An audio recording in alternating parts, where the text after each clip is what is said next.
চীনের ইতিহাসে সবচেয়ে বড় সামরিক কুচকাওয়াজে রুশ প্রেসিডেন্ট ভ্লাদিমির পুতিন ও উত্তর কোরিয়ার কিম জং উন সহ 2 ডজনের বেশি বিশ্ব নেতার উপস্থিতিতে চীনা প্রেসিডেন্ট শি জিনপিং সতর্ক করে বলেন, এখন শান্তি নাকি যুদ্ধ, বিশ্বকে এই দুটি পথের একটি বেছে নিতে হবে। বেইজিংয়ের তিয়ানআনমেন স্কোয়ারে আয়োজিত এই প্রদর্শনী দ্বিতীয় বিশ্বযুদ্ধের অবসান ও জাপানের আত্মসমর্পণের 80 বছর স্মরণে করা হয়। শি জিনপিং তার ভাষণে বলেন, চীন কখনোই হুমকির কাছে মাথা নত করবে না, বরং ইতিহাসের সাথেই এগিয়ে যাবে।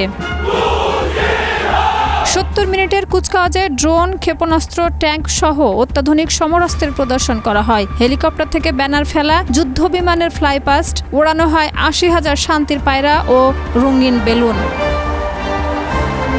এই আয়োজনের মাধ্যমে চীন তার সামরিক ও কূটনৈতিক শক্তি তুলে ধরতে চেয়েছে, বিশেষ করে এমন সময়ে যখন যুক্তরাষ্ট্রের সঙ্গে উত্তেজনা তুঙ্গে।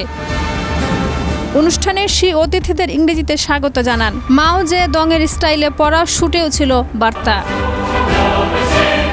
চীন এই প্রথমবার হাইপারসোনিক ক্ষেপণাস্ত্র YJ-19 গ্লাইড ভেহিকল YJ-17 ও পানির নিচে আঘাত হানতে সক্ষম ড্রোন উন্মোচন করে। এতে বিশেষজ্ঞরা মনে করছেন, অনেক প্রযুক্তিতে চীন ইতিমধ্যে যুক্তরাষ্ট্রকে টপকে গেছে।